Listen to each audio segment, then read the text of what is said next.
Paz de Deus, hamburgueres, como é que vocês estão?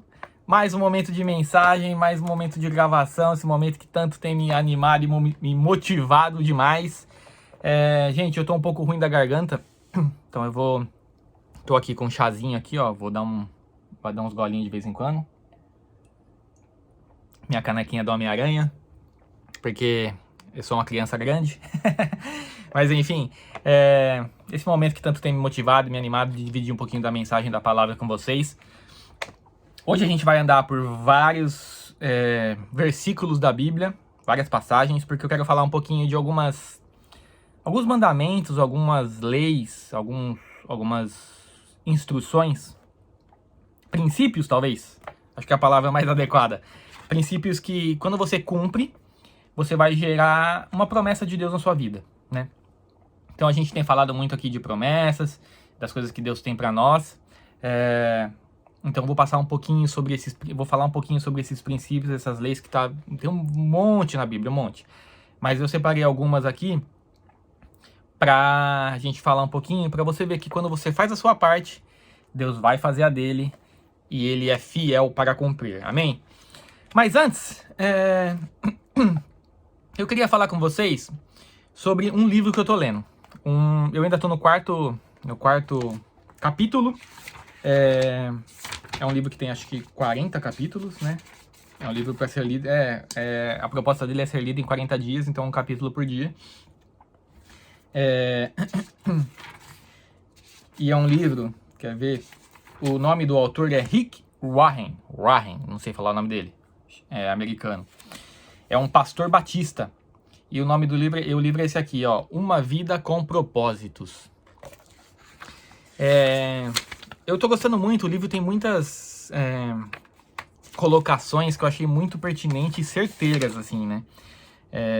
Pra gente descobrir o nosso propósito com Deus, o propósito de Deus na nossa vida, ter uma vida completa e próspera. No primeiro capítulo, olha só, vou até ler umas passagens aqui para vocês verem como tem colocações muito enriquecedoras. Primeiro capítulo, ele fala que tudo começa com Deus. Muitas vezes as pessoas, até em livros de autoajuda e mesmo livros de conteúdo cristão, para encontrar o próprio propósito, faz as perguntas erradas, porque as perguntas sempre partem de nós. O que eu quero, o que eu gosto, qual é o meu sonho, eu. E aqui nesse livro, ele defende que as perguntas estão erradas, as perguntas têm que partir o que Deus quer para nós. Olha só, tem uma colocação aqui que vai fazer vocês entenderem melhor como partir, que a pergunta tem que partir do outro lado. Ele fala aqui, ó: você não criou a si mesmo. Logo, não há jeito de dizer a si mesmo para que foi criado. Se eu lhe entregar uma invenção desconhecida, você não terá como saber a sua serventia, e nem a própria invenção terá a capacidade de lhe dizer para que ela serve. Somente o criador ou o manual do fabricante poderá mostrar a sua utilidade. Tá aqui o nosso manual do fabricante, ó, a Bíblia Sagrada. Tá vendo? E aí ele continua falando um passo a passo de como a gente encontrar o nosso propósito, né?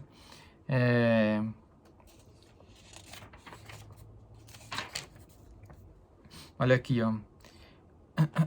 Muito antes de você ser concebido por seus pais, você foi concebido na mente de Deus. Ele pensou em você primeiro. Você não está respirando nesse exato momento por acaso, sorte, destino ou coincidência. Você está vivo porque Deus quis criá-lo. A Bíblia diz: o Senhor cumprirá o seu propósito para comigo. Então a gente tem sempre fazer essa busca a partir de lá, a partir de Deus, não a partir de nós, né? Não o que nós queremos, o que nós desejamos, o que nós almejamos, o que nós sabemos fazer, mas o que Deus tem para nós. Porque para que nós fomos criados por Deus? Por que Ele nos criou? Essas são as verdadeiras perguntas, né? E aí ele parte aqui falando de várias coisas, de como encontrar, quem dirige a sua vida, enfim. Então é um livro muito bom, enriquecedor mesmo. Eu recomendo a todo mundo que leia, porque Tem aqui atrás na capa do livro, ó, uma citação do Billy Graham sobre o livro. Tenha certeza de que você não está perdendo o bonde da vida. Leia este livro. Uma Vida com Propósitos é um manual para obter uma vida plena. Palavras de Billy Graham sobre esse livro aqui. Então fica aqui a dica para vocês. Um livro muito bom. Quando eu terminar de ler, também se alguém quiser emprestado, enfim, pode mandar. Eu vou terminar rapidinho porque eu devoro o livro, gente. Então pode deixar nos comentários aí, mandar uma mensagem que eu empresto sem problema nenhum. O livro, conhecimento foi feito para ser compartilhado. Amém? Então vamos lá. Perdão pela minha garganta, gente. Tá complicado hoje. Mas isso não vai me deter de falar da palavra. Vamos lá, gente. Princípio, instruções que geram promessas na nossa vida, né? Eu separei aqui várias passagens. A primeira que eu queria falar tá lá em Gálatas 6:10. Eu tô com a Bíblia aqui, gente, mas eu anotei tudo aqui no computador para não ter que ficar abrindo a Bíblia em vários lugares e perder muito tempo, tá? Então tá aqui, ó, Gálatas 6:7. Não se deixem enganar. Esse aqui, ó, é o princípio ou a instrução de plantar e colher. Tá lá em Gálatas 6:7. Não se deixem enganar. Deus não se deixa zombar. Tudo que o homem plantar, certamente ele colherá. Gálatas 6:7.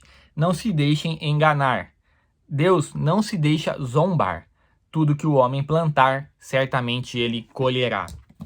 Princípio do plantio e da colheita. Tudo que o homem plantar, ele colherá. É um princípio que é imutável e é uma instrução, vamos dizer assim, um mandamento. Se você parar para pensar, ele não precisa de fé. Ele não depende de fé. Para pensar. Você tem uma hortinha aí na sua casa. Plantou tomate.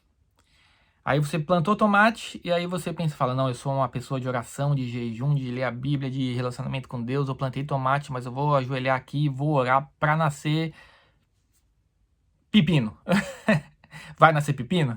Não vai nascer pepino. Tudo que o homem plantar, certamente ele colherá. Plantou tomate, vai nascer tomate. É um princípio que não depende de fé, não depende, é o único princípio, talvez, da Bíblia que não dependa da sua fé. E é imutável. E são ciclos. Plantio e colheita são ciclos, galera. Então, olha só. Às vezes você tá na sua vida e as coisas não estão dando certo. Você se converteu, tá fazendo tudo certo agora, tá andando com Jesus, cumprindo as leis, tendo um relacionamento com Deus. Já faz 1 mês, 2 meses, 3 meses, 4 meses, 5 meses, 6 meses, 1 ano. Mas as coisas continuam as mesmas na sua vida, continuam as coisas erradas. Por quê? Porque plantio e colheita é ciclo, galera. Então, se converter hoje, começar a fazer as coisas certas hoje, não anula, não cancela tudo que você vinha fazendo antes. Então, se você ainda está colhendo o que você fez antes, não desanime, continue fazendo as coisas certas agora, porque plantio e colheita é ciclo. Quando esse ciclo de plantio que você está ruim, que você está tendo terminar, se você plantou coisas boas agora, a colheita boa vai começar, né?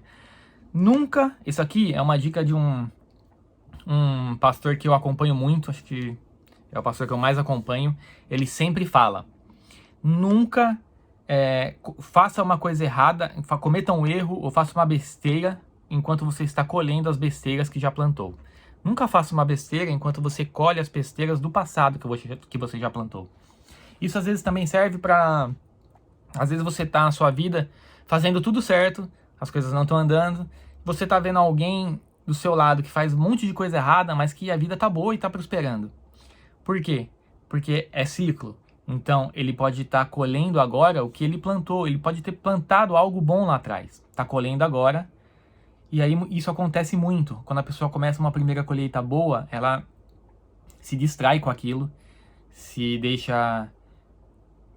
ela se deixa levar por aquilo, e aí quando tá plantando a colheita boa, começa a fazer, quando tá colhendo a parte boa que ele plantou, ele começa a fazer um monte de bobagem. Só que é ciclo. Ele vai terminar de colher essa coisa boa, e se ele tá fazendo bobagem enquanto colhe o bem, quando ele terminar de colher o bem, ele vai vir a colheita ruim. São ciclos.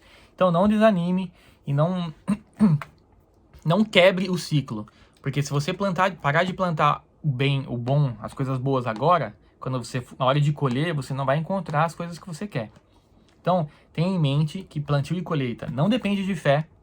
Não adianta você plantar tudo errado, ajoelhar, dobrar o joelho e dizer que é um homem, uma pessoa de fé e que as coisas vão mudar, porque plantio e colheita é imutável e são ciclos. Tenha isso em mente. Amém? Gálatas 6:7, para quem quiser dar uma olhada lá depois. Aliás, o livro de Gálatas tem muitas instruções para como a gente viver melhor, para como a gente levar a nossa vida de uma maneira mais saudável e nos caminhos da justiça do Senhor, para quando chegar a hora da nossa colheita, ser uma colheita boa. Amém? Próximo aqui.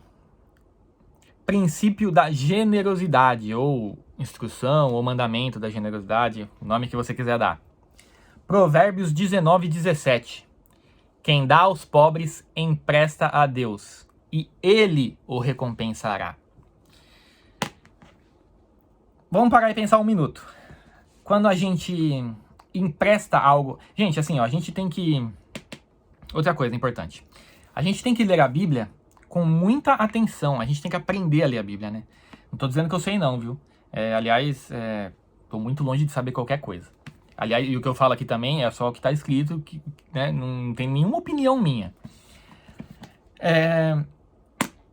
A gente tem que prestar muita atenção nas palavras, em cada palavrinha que está na frase e na passagem que a gente está lendo. Por quê? Porque nenhuma palavra está na Bíblia à toa ou aleatoriamente. Então, olha só. Quem dá aos pobres, empresta a Deus, e Ele o recompensará. Quando a gente empresta alguma coisa para alguém, essa pessoa está o que conosco? Em dívida, certo? Quando você empresta alguma coisa para alguém, essa pessoa está te devendo algo. Então esse é uma instrução, um mandamento, acho que é a única na Bíblia também, que vai colocar Deus em uma posição de estar devendo a você. Quem dá aos pobres, empresta a Deus, e Ele o recompensará. Imagina só, Deus ter uma dívida com você. Deus não fica devendo nada pra ninguém. Então, esse é o único princípio que pode colocar Deus com uma dívida com você. E quando Ele te retribuir essa dívida, esse pagamento, vai vir muito além do que você pensa, porque Ele dá muito além do que nós imaginamos. Lá no livro de 1 Samuel, acho que é 1 Reis, perdão. 1 Reis, quando Deus aparece em sonho para Salomão. Salomão, para quem não sabe, foi o homem mais sábio que já pisou na terra. Salomão, rei de Israel, filho do rei Davi. Ele estava dormindo e aí em sonho Deus apareceu a ele. E aí Deus falou assim para ele: peça-me o que quiseres e te darei.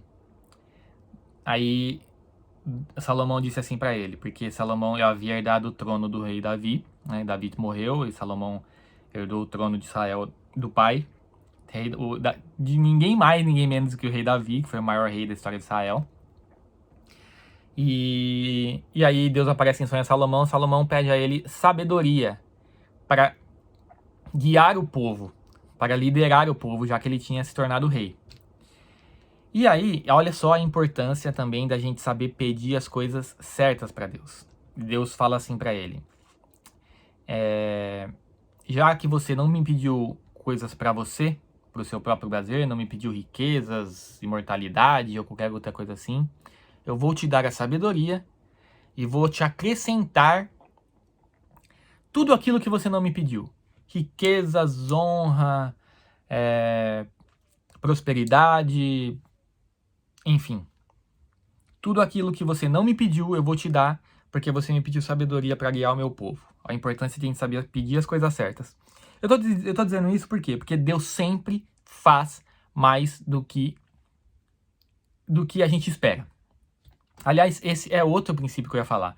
Então, quando Deus for recompensar você por dar aos pobres, E dar aos pobres, gente, não é só material, não, viu? Não é só dinheiro, né? Você pode ajudar as pessoas com conhecimento, com um abraço, sabe? Não se prenda só às coisas materiais, não é só isso.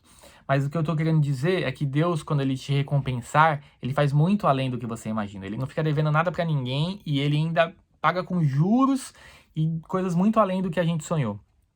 E esse é um outro princípio que a gente tem que ter em mente. Sempre fazer mais do que foi pedido, porque Deus é assim.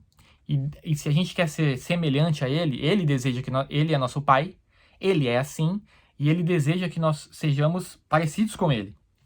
Se Ele é assim, a gente sempre tem que procurar fazer mais do que é pedido a nós, né? Porque Ele vai recompensar você além do que a gente imagina também. Ele é assim e ele se agrada de quem é semelhante a Ele. Tem outro exemplo muito bom. Ana, a mãe do profeta Samuel. Ana, a mãe do profeta Samuel, por anos e anos e anos, pediu um filho. Ela era estéril e pediu um filho a Deus. E Ele nunca deu.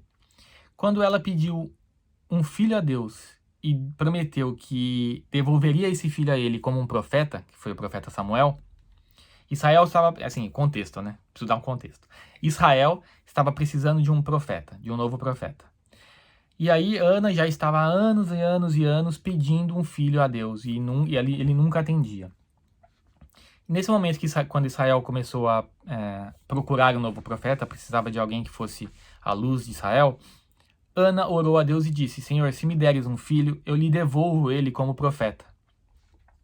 Aí Deus falou: opa, agora os sonhos da Ana estão casando com os meus sonhos. Ela era estéril e ele abriu o ventre de Ana e deu um filho a ela, o profeta Samuel. Mas, você acha que a Ana teve só o profeta Samuel? Não, Deus abriu o ventre dela. Depois que ela deu à luz a Samuel e devolveu a Deus como profeta, Ele deu muitos outros filhos a ela. Então Deus sempre faz mais do que é esperado e a gente sempre tem que fazer mais do que é esperado de nós. Seja no nosso trabalho, seja no nosso dia a dia na família, seja em qualquer coisa. Se a gente fizer mais do que é esperado, a gente vai estar cumprindo um princípio e uma instrução divina e a recompensa vai vir. Amém? Princípio de honrar autoridades constituídas. Princípio de você não se levantar contra autoridades constituídas. Romanos 13, 1 e 2. Esse é difícil, né, gente? Se você tem um chefe difícil no seu trabalho, tem que lidar com pessoas que de alguma forma estão acima de você na hierarquia e que não são boas pessoas. É difícil, mas está na Bíblia, está escrito. Toda alma esteja... Eu tô lendo na versão... Nem sei que versão é essa, gente. João Ferreira, a versão Almeida, revista e corrigida, tá? Toda alma esteja sujeita a potestades superiores, porque não há potestade que não venha de Deus, e as potestades que há vieram de Deus.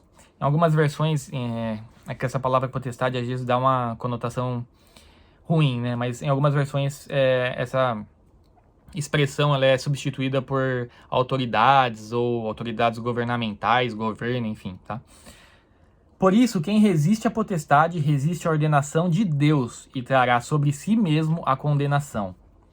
Não se levante contra qualquer autoridade constituída, gente. Seja em qualquer escalão da sua vida, governo, chefe do trabalho, seja um policial, um guarda de trânsito, naquela situação, ele é autoridade constituída. Você tem que respeitar a autoridade constituída. Autoridades constituídas vieram de Deus. Por mais que você... o partido que ganhou a eleição não é o partido que eu acredito, não vou respeitar. Se ele ganhou, se Deus permitiu que aquele outro partido estivesse no poder, Deus é injusto, né? Nós sabemos mais do que Deus? Não sabemos. Então não se levante contra a autoridade constituída. Pelo contrário, você precisa orar para que as autoridades constituídas, seja em que escalão, em que âmbito, em que área da sua vida for, orar para que elas tenham sabedoria, discernimento de conduzir a empresa, o país, ou o que quer que seja, de uma maneira correta, de uma maneira que não cerceie suas liberdades, principalmente, porque não cerceie nunca a palavra de Deus. Então, o nosso papel e a nossa função é orar pelas autoridades constituídas e não se levantar contra elas. E a autoridade constituída, gente, você está num restaurante, o garçom é autoridade naquele momento. Você está num estacionamento, o manobrista é autoridade. Nós temos que respeitar todas as autoridades constituídas, porque elas vêm de Deus. E se você se levanta contra elas, você está atraindo para sua vida a condenação. Está escrito, está aqui, está na Bíblia, não sou eu que estou dizendo. Amém?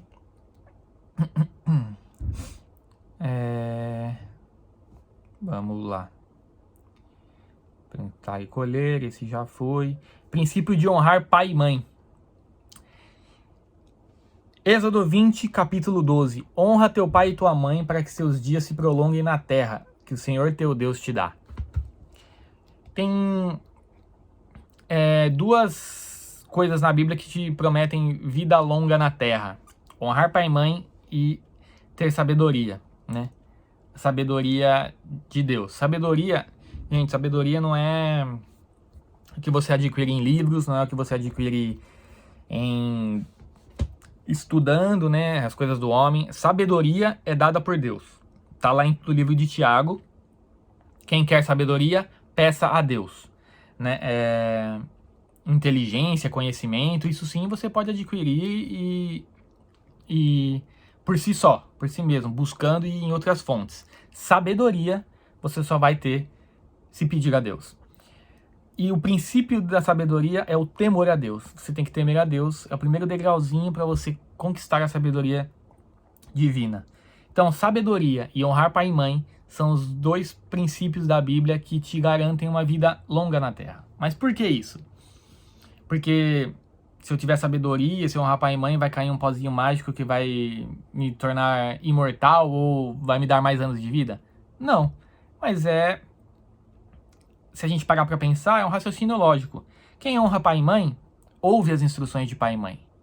Pai e mãe quer o mal do filho? Não quer. Então só de você ouvir e obedecer seu pai e sua mãe, você já vai estar tomando decisões mais assertivas na sua vida. Vai estar evitando problemas, vai estar evitando pessoas, companhias e lugares, por exemplo, que te colocariam em risco. Se você tiver sabedoria de Deus, a mesma coisa. Você não vai tomar decisões que te coloquem em risco, que coloquem sua família em risco. Então, a promessa de prolongar os dias na terra é por conta da sabedoria que você vai ter nas tomadas de decisões. É porque você vai ouvir seu pai e sua mãe, que tem mais sabedoria do que você nas tomadas de decisões.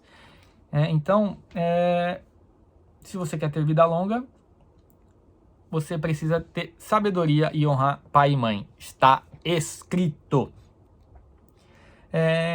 Tem mais coisa aqui que eu separei, deixa eu ver aqui. Amar a repreensão.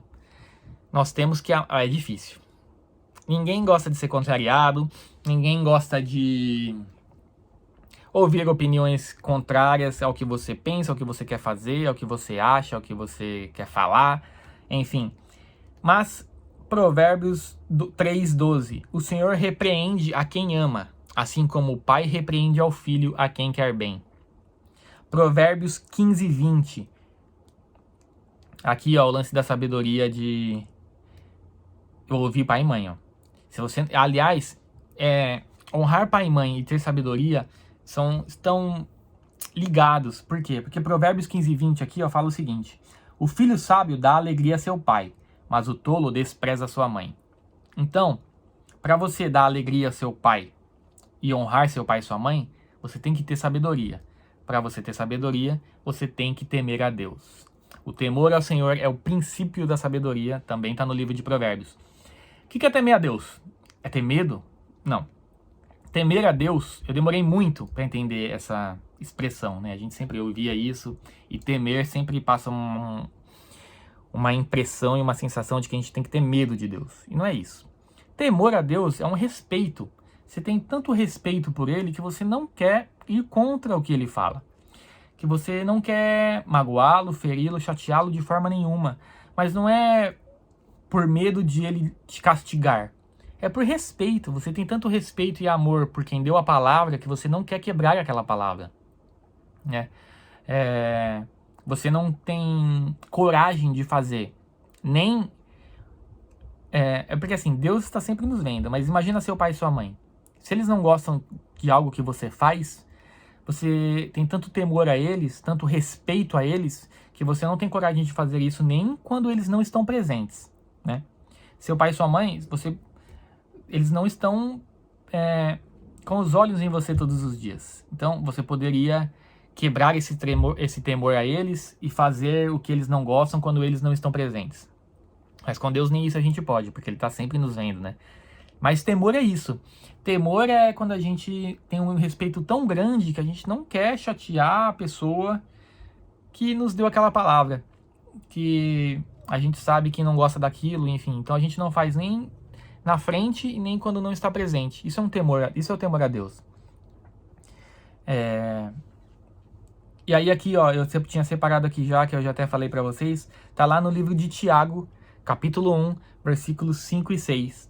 Se algum de vocês tem falta de sabedoria, peça a Deus, que a todos dá livremente, de boa vontade, e lhe será concedida.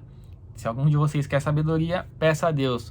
Mas, aqui entra um detalhe importante. Nós temos que ter consciência daquilo que a gente pede a Deus. Quando a gente pede, por exemplo, Senhor, dai-me paciência. Quem é que já nunca falou essa frase, né?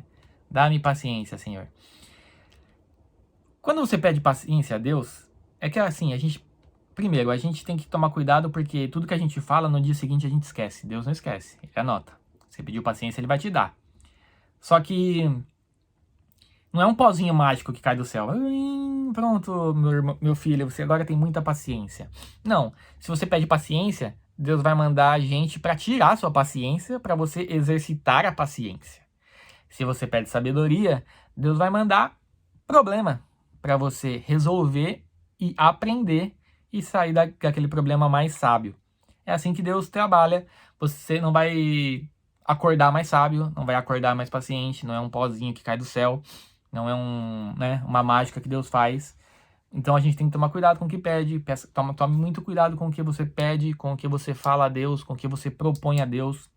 Se você não vai cumprir o voto, se você acha que você não consegue cumprir aquela promessa, não faça a promessa. Isso está na Bíblia. É melhor que você não faça, não fale nada, do que não cumprir aquilo que falou depois. E aí aqui, ó, eu já me adiantei em tudo, né? Porque eu vou falando, mas eu tinha separado aqui também o Provérbios capítulo 9, versículo 10. O temor do Senhor é o princípio da sabedoria, e o conhecimento do santo é entendimento. Né? Enfim, acho que já falei de todos aqui. Ah, não, tem mais um aqui, ó. Mais um princípio. Humildade. Acredite ou não, mas humildade é uma instrução e um mandamento. No livro de Provérbios, em praticamente todos os capítulos, o livro de Provérbios, para quem não sabe, foi escrito por Salomão, que a gente até falou um pouquinho aqui já. E em quase todos os capítulos, Salomão, o homem que recebeu a sabedoria de Deus, que foi o homem mais sábio que já pisou nessa terra. Né? O homem, né? Não, isso não inclui Jesus. O homem mais sábio que já pisou na terra. Ele fala em praticamente todos os capítulos de Provérbios sobre humildade. Do quanto Deus ama e honra os humildes e rejeita os orgulhosos e os altivos de coração. Então, Provérbios 22, 4. O galardão da humildade e do temor a Deus são riqueza, honra e vida.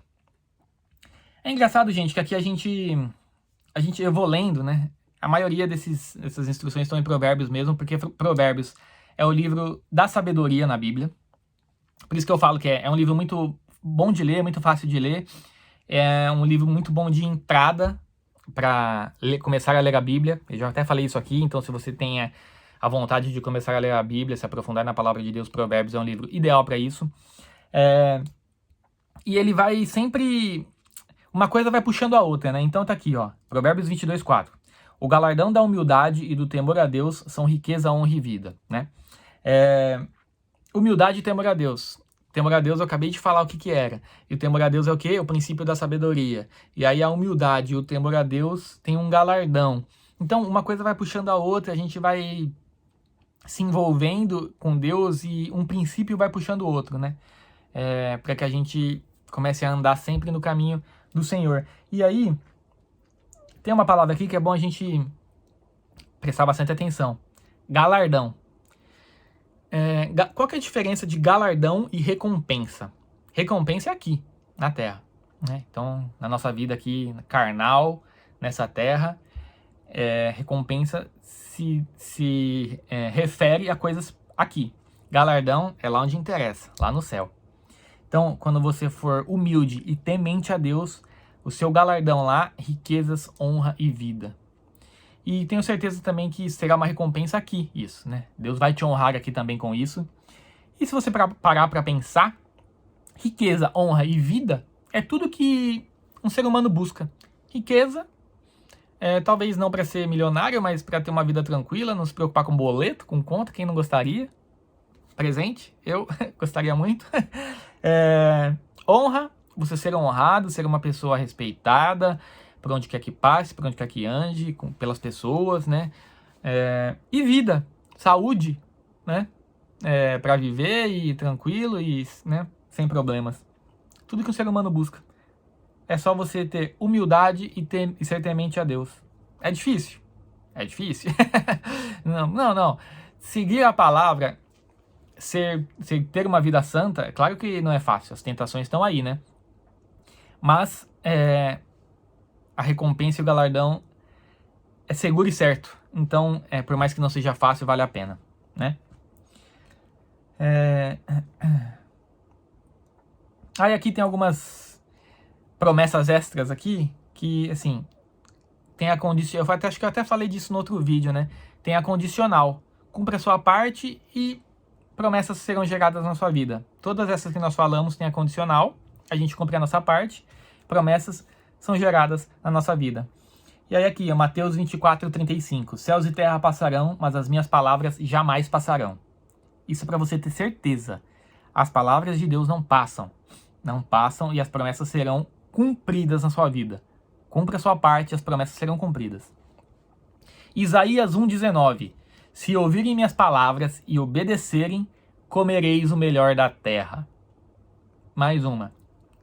Ouve a palavra, obedece a palavra, comerás o melhor da terra. A palavra diz que obedecer é melhor do que sacrificar. Está lá em 1 Samuel.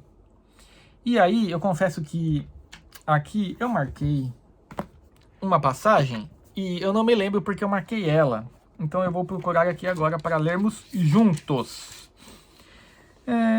Efésios.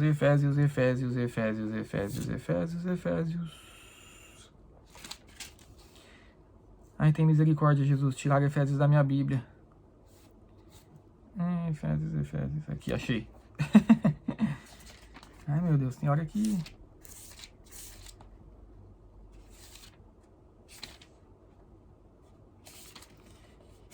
Tem hora que a gente apanha pra encontrar, né? Jesus. 273. Aqui. Efésios, capítulo 1, versículos 11 e 14. 11 a 14, perdão. Nele digo, em quem também fomos feitos herança, havendo sido predestinados, conforme o propósito daquele que faz todas as coisas, segundo o conselho da sua vontade, com o fim de sermos para louvor da sua glória, nós, os que primeiro esperamos em Cristo, em quem também vós estáis, depois que ouvistes a palavra da verdade, o evangelho da vossa salvação. E tendo nele também crido, fostes selados com o Espírito Santo da promessa. Tá aqui, lembrei porque que eu marquei. O qual é o penhor da nossa herança, para a redenção da possessão de Deus, para louvor da sua glória. Então, tá aqui, ó.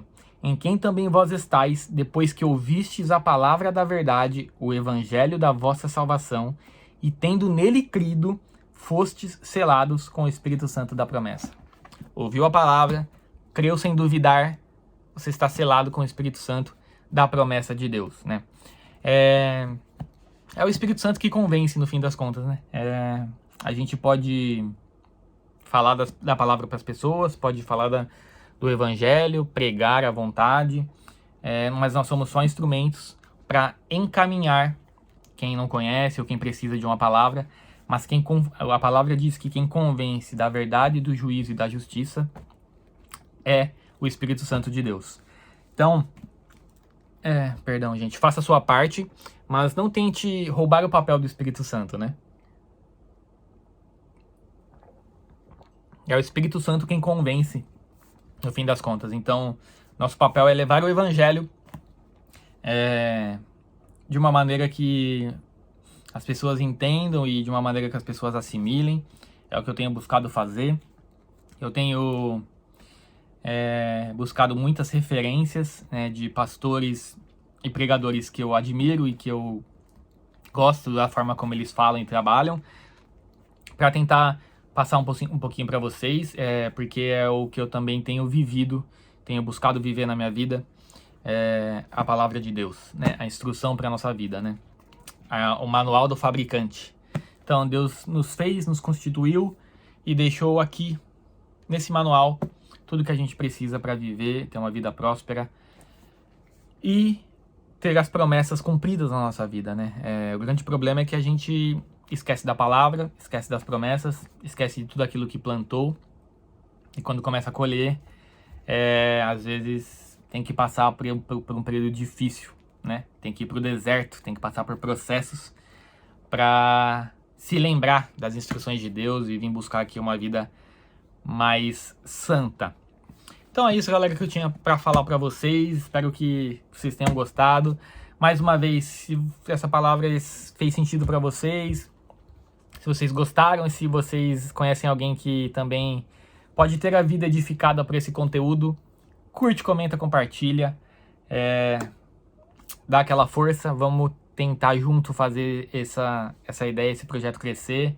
Eu tenho sonhos, eu não sou ninguém mesmo ainda, eu tô estudando e busco referências, tô buscando uma formação nisso. Vamos ver se Deus vai abençoar, e quando Ele abençoar eu vou dividir essa bênção com vocês. Mas é isso. Se você gostou, se fez sentido para você, curte, compartilha, comenta, enfim, divulga, porque quanto mais pessoas forem atingidas pela palavra e pelo Evangelho, melhor, né? Nesse vídeo eu tentei trazer princípios que eu tento cumprir na minha vida, que eu tento passar para minha filha, que eu tento, né, seguir, para que eu possa colher também as promessas de Deus para minha vida. Eu espero que tenha ficado claro e didático, para que vocês também entendam e possam buscar também a palavra de Deus e ter as promessas dele cumpridas na vida de vocês, amém? Então é isso aí, tamo junto, até a próxima, fortalece, gente, curte, comenta, compartilha, vamos divulgar e vamos espalhar a palavra de Deus por aí, e eu tô aqui sempre aberto, recebi algumas mensagens já, quem quiser bater papo, tamo junto, é isso aí, valeu!